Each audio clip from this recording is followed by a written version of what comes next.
Hello and welcome. I am Scrapperlock, and this is City of Villains on the Rebirth server. We are with our Mastermind, Nightmare Lass, who's level 43.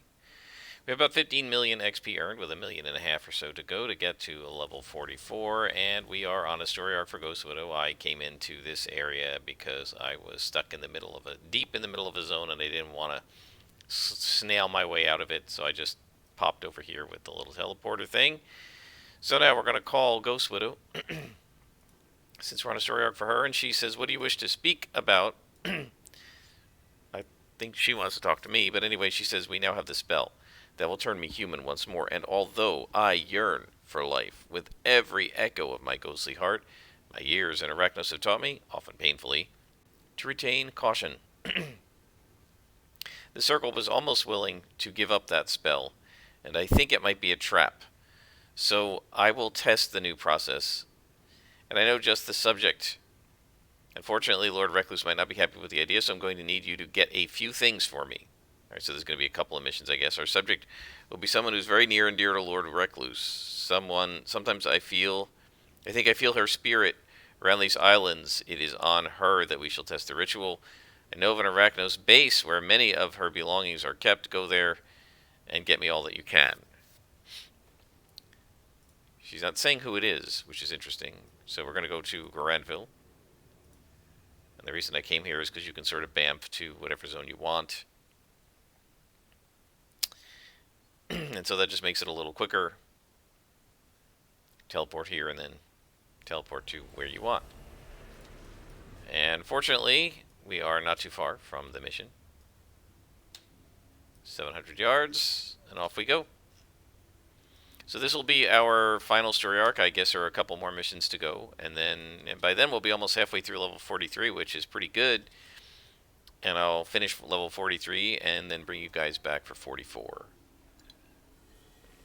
I'm going to try my best to continue doing newspaper missions off screen and rack up some more contacts so that we have tons of contacts for the upper levels. So in we go, probably another Arachnos base. You know how much I love those. Yes, of course.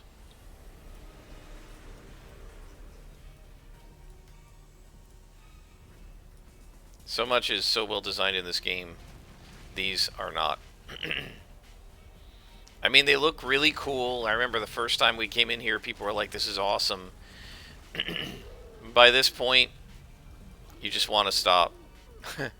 I don't like these bases. I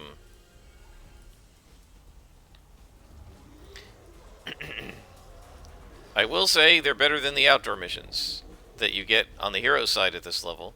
I will say that. At least these bases have hallways and corridors and are therefore sort of restricted so that you're not just sort of wandering around the outside trying to figure out what's what and where to go in this huge giant map full of enemies that you're defeating just to defeat. So I do prefer that, I will say that. Speaking of wandering around in the outside, I'm still trying to figure out in terms of this doesn't have anything to do actually with whether I'm going to post it or not. I'm trying to figure out in terms of tabletop solo role-playing games what exactly I want to do.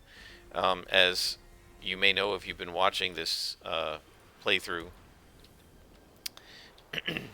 I started out trying a game called Ironsworn, which is a very cool game. It's free, so you should try it if you're interested in tabletop. If you're interested in solo tabletop, especially, I highly recommend. You can get a free PDF and download it and try the game. You can go to Roll20, where I'm not a huge fan of Roll20, but for free, you can set up an account there, and they give you 100 megabytes of storage space, which is enough to get started.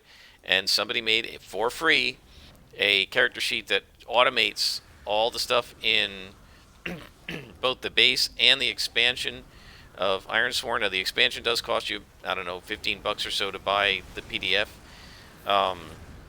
You don't need it to play the game, although I do think it enhances the game. And I've been playing Ironsworn. I've spent quite a lot of time on it. I've done 16 roughly 1-hour sessions.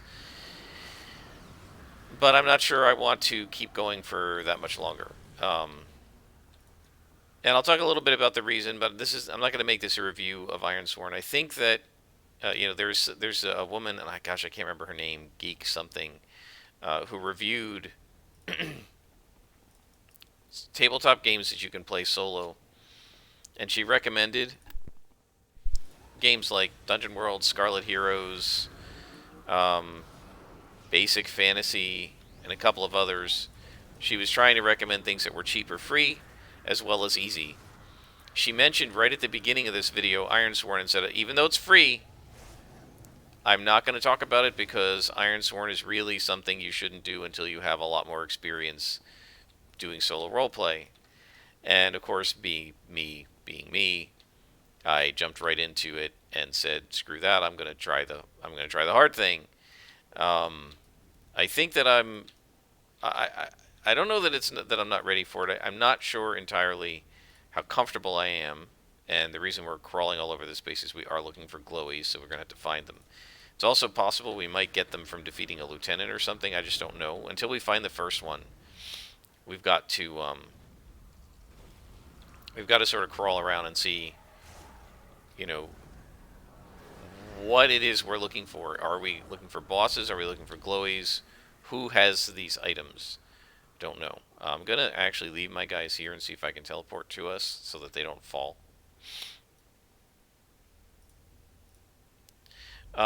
So yeah, I mean, I think that either I'm not ready for it, or it's just not quite for me. And it's again, I think it's a very cool game. It's very well done. It's extremely good production quality on the PDF. I haven't actually got the print version yet, but I did order it, and I have no regrets. I'm glad I did. It's very well written. It's a really well done game for the most part. There are some things I don't like about it, but I think the main thing is just that the combat is too non-tactical. It's super abstract. I knew that going in, right? That's like on purpose, and I think done that way because doing it that way helps you solo. Are we missing a guy? We're missing Mo. Okay. You guys are gonna stay here for a sec because I wanna. Okay, there's enemies right here. We'll just attack. Um, it's super abstract, and I don't know really how to describe it. I don't. Again, I don't want to get into the details. I'm not trying to do a review, but tactics in the sense of things like positioning, flanking, hiding behind things. Other than abstractly saying I flanked the guy, there really isn't any. There's no range. Attacks of opportunity. Again, unless you're going to fictionally narrate that when you attack and you get a miss and you quote unquote pay the price and take damage, that you tried to step away and the guy attacked with opportunity. There really isn't anything tactical about the combat, and I miss that. I think I need that. And I'm going to turn invisible here and just look around because this is a huge room. Let's see what's here. Um, I think I miss it, and I think I need it. I need to. There's a lieutenant down here, so I think we might have to fight this person. But let's see who else is here. Like, the minions probably don't matter, but the lieutenants could potentially have keys or items on them. It's highly unlikely, but possible. So let's go ahead and pull the minions down here. Oh, they can't come down until I go stealth. Let's pull the minions down. So yeah, I think I want something a little more tactical. I also think I want. I think I want to go into a more traditional style of things like equipment. Again, everything is abstract in Ironsworn, and it in a sense it's done to make it easier. Like I say, to solo. It's a lot easier in the sense that you don't have to track, your rations and how many how many arrows you have for your bow and stuff like that. You just have a thing called supply, and when you run out of supply, you just assume you're out of arrows and iron spikes and things like that. Um, but but I think I want something more concrete, more more traditional. It doesn't have to be D&D or Champions, but I think I want something more along the lines of a traditional role-playing game. So I'm still trying to figure that out. I have no idea whether I would ever try to stream it, let's play it, whatever. Um, I haven't done that with Iron Sword. I mean, I recorded it actually, but um, and I think the world, the setting of it is really cool. I like it, but I just think that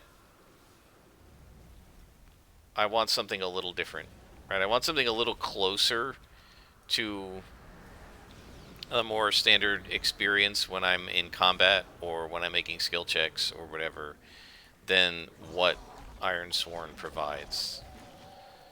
So I dismissed my enemy, my allies, my little minions because yeah, I don't want them like falling all over the place here because we know from experience in this room that they suck at doing what they're supposed to do. So I'm just going to fly up here and see if we can find any glowies.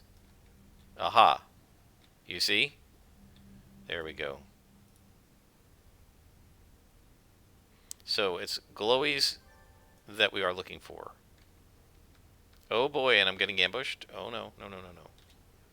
You're going to have to take a little time to ambush me so that I can bring my minions back. Are they coming after me?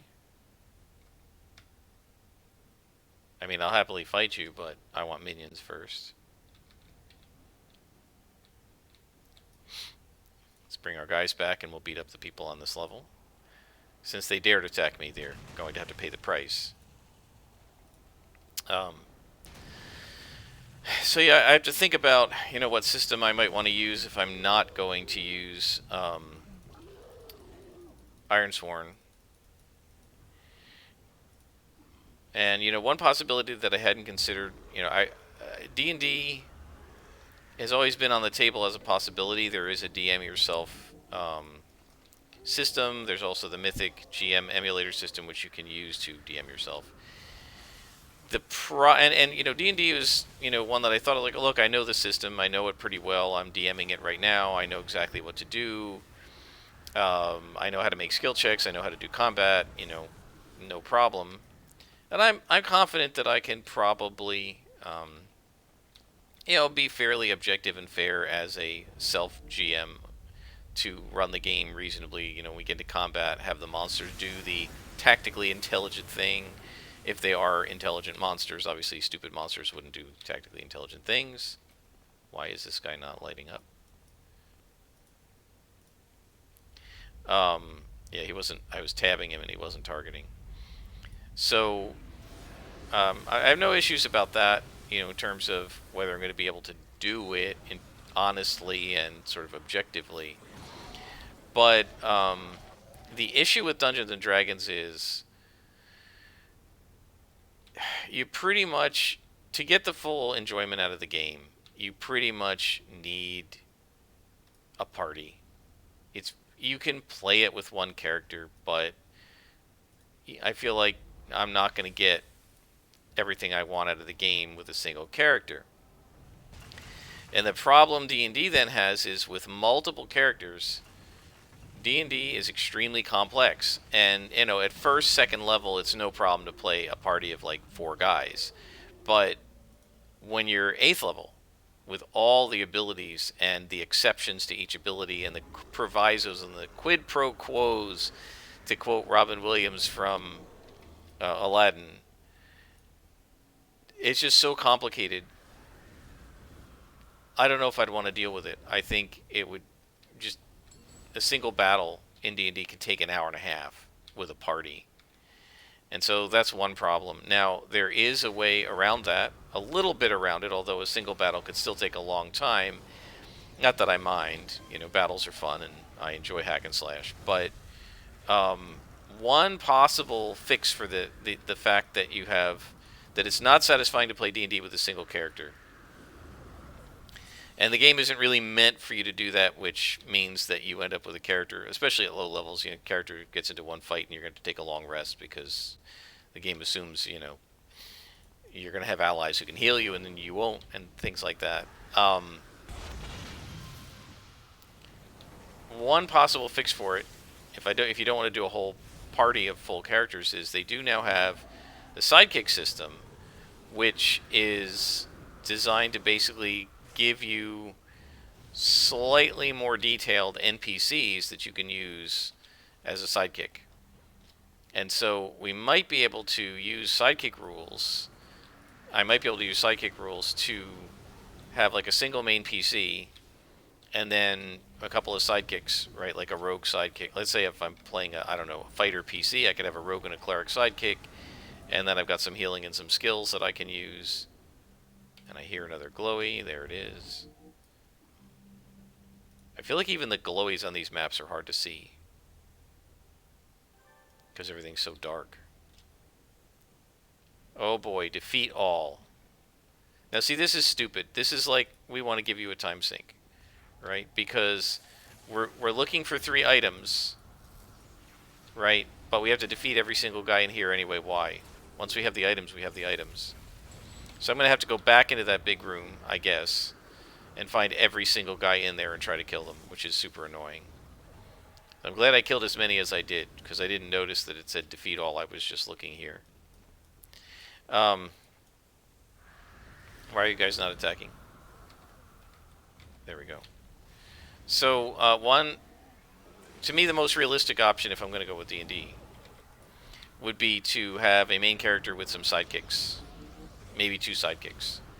And then I could have some tactically interesting battles, with 3 or 4 enemies against the 3 of my characters. And that might be fun. I still think, D&D is very complicated, and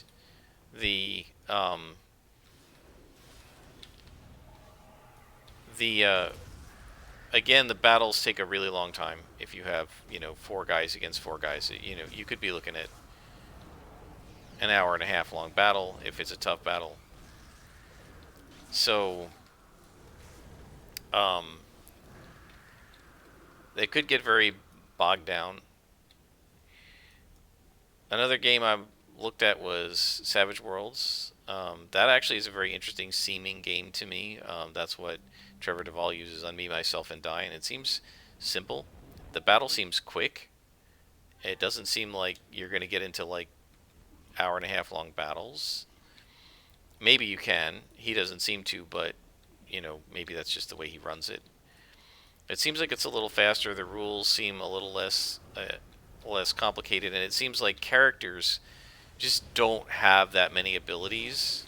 You get a few, but it doesn't seem like you have the insane level of customization and also the number of options. The biggest problem in D&D, I think, is spells, and the fact that at the higher levels you have access to, potentially dozens of spells that you can cast, and it becomes extremely difficult to manage all of those options, abilities, and so forth that the characters have, especially when you have multiple ones. And it seems like from what I can see in Savage Worlds, you have maybe a half a dozen skills or abilities, and then that's it. And you just roll dice for those abilities, and the better the ability, the bigger the dice. And so like if you're low skill at something, you're rolling die 4 or die 6. If you're higher skill at something, you're rolling die 8 or die 10, die 12. And that seems like potentially a pretty good and interesting system. I don't know, like, if they have a giant spell book as a supplement or any of that. Playing it solo would also be a good opportunity to learn the system, and I like that idea. On the other hand, I gotta buy it then. They are getting ready to put out a fully supported mod for Foundry, which is extremely attractive to me. So D&D is fully supported. Savage Worlds is fully supported. And I guess I'm gonna have to make my minions go away again and then bring them back when I find somebody bad over here. Cause there we go, right there. Um, so let's summon again. Another one I was looking at that is supposedly better for solo play because there's a lot of randomness built into it is Forbidden Lands. Not sure about that one. The setting, much like Ironsworn, the setting of Forbidden Lands seems super baked in, whereas there's no real setting material for the base rules of Savage Worlds, and you can do whatever you want, which means if I don't feel like playing a D&D game and I want to play like a superhero game or a sci-fi game or a whatever, I can. Now, the system, which is called the Year Zero system for Forbidden Lands, is usable for other games, and you can even take a Forbidden Lands character apparently and use it in Year Zero Mutants or whatever, and that's pretty cool. But what I've seen of that game, it does not look. It doesn't look. It looks more complex. Maybe I'm wrong. It looks a little more complex to me than Savage Worlds, and see if we can get our minions to stick around. And I'm going to go invisible while they play around and see if I can find another bad guy. Not super thrilled about several elements of that system. I think the biggest turnoff for me, which was seen as a good soloing thing, but it's not really what I want. The biggest turnoff for me is that, and maybe it's not entirely like this. Maybe I should try to get the game and just read through it and see.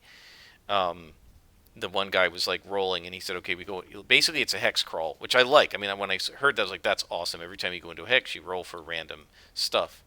But then he rolled randomly, and he got like a 16 or whatever, and he looked up what's 16, and 16 was like this story about a goblin in a balloon who had crashed, almost like a little choose your own adventure. It's like that's not really what I want, right? Then every time I roll a 16, I'm going to come upon a goblin who crashed his balloon. It's one thing to always come up against a goblin and then use like oracles or a fate chart to decide what the goblin is doing and randomly roll up one time that he's in a balloon. But gosh, I didn't even see this guy here. But I don't know that I would want to have it be that explicitly determined, like pre-written like that. I just feel like that's too much. I mean, if I'm going to do that, I may as well do one of these choose your own adventure type games, which they do have. So I don't know. I'm also not super thrilled with the setting. I love the idea of the hex crawling, and I like I mean, it's sort of like Ark, basically, the setting of Forbidden Lands. It's sort of this post-apocalyptic, but fantasy post-apocalyptic world, not sci-fi. And what you do is, you guys aren't moving, are you? Okay, good. Um, what's happened is there was like some sort of a blood fog that was like killing people if they left their homes, so everybody stayed indoors, and communities became very disconnected from each other. And so consequently, it's just easier to resummon, so that's what I'm going to do. So consequently, you're sort of in a Points of Light 4th edition style D&D game. Every hex could have danger in it. I like the idea of that. I like the idea of the hex crawl. But the world, I don't know. It has elves and dwarves and halflings and stuff in it, but they're not anything like the elves and dwarves and halflings from D&D. So it's like, well, why are you even calling them elves, dwarves, and halflings? Just call them something else. It's almost like they call them that just to screw with people's heads and make you do a double take. So, yeah, I don't know. I'm on the fence about that. There's also no system for it in Foundry, and I don't think there is one in Roll20 either. There are character sheets, but there's no system, which means all of the basically everything other than the character sheet would literally have to be homebrewed within Foundry and that's incredibly time consuming.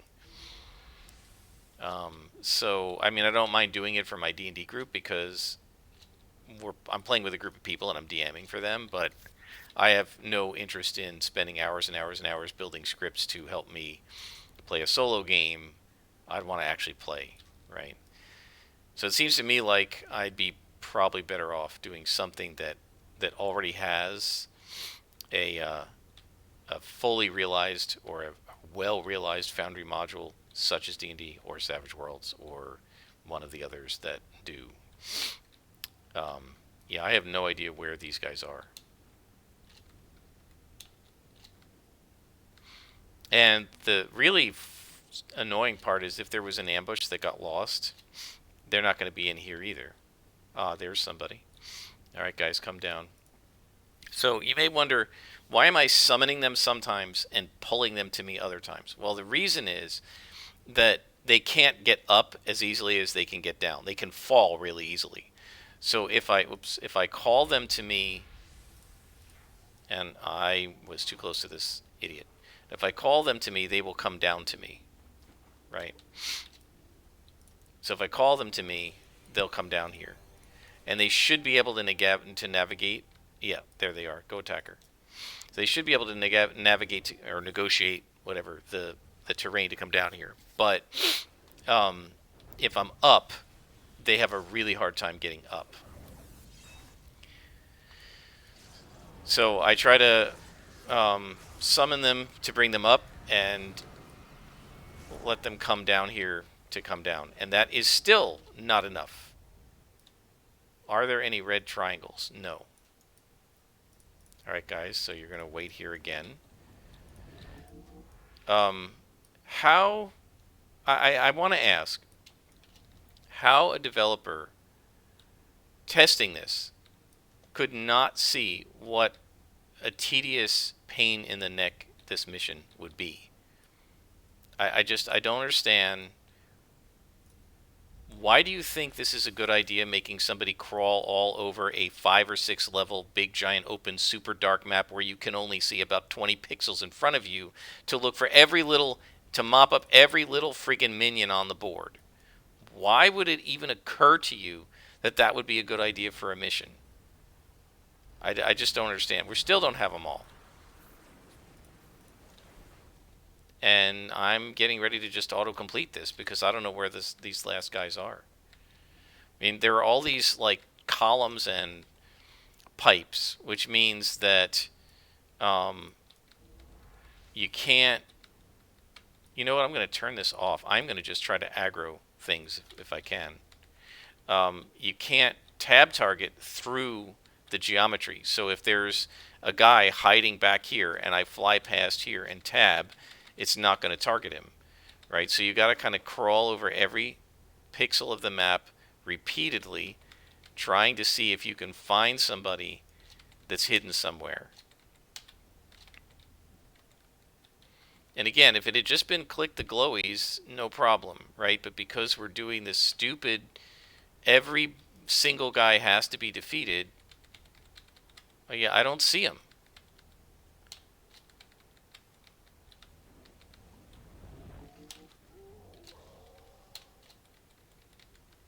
I'm going to break the tab button on this keyboard. I'm tabbing so much. I think we're done, guys. I think I'm just going to auto-complete it. I mean, this is silly, right? How long have I been doing this one mission? 28 minutes for a single mission, and most of it's been in this room. So I'm going to put my minions away. I'm going to head to the exit of this room, which is where? It's over here somewhere. Up, I guess. Still up. Yep. I'm done.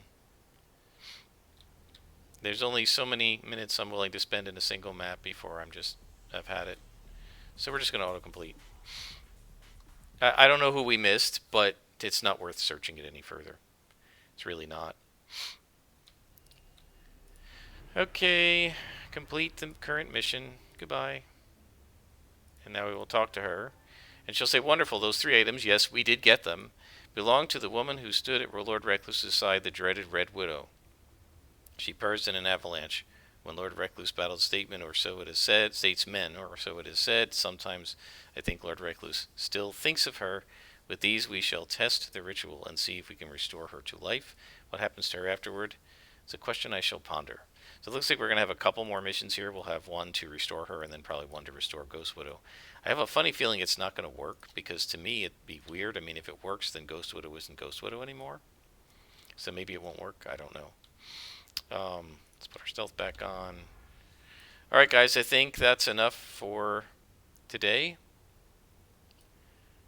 I have no desire to do more than one mission like that at a time. We will stop here, and I may have to sell some things. Looks like I do. Yep. So I'll start doing some selling, and I will see you next time. Until then, I am Scrapperlock, and this has been City of Villains on the Rebirth server.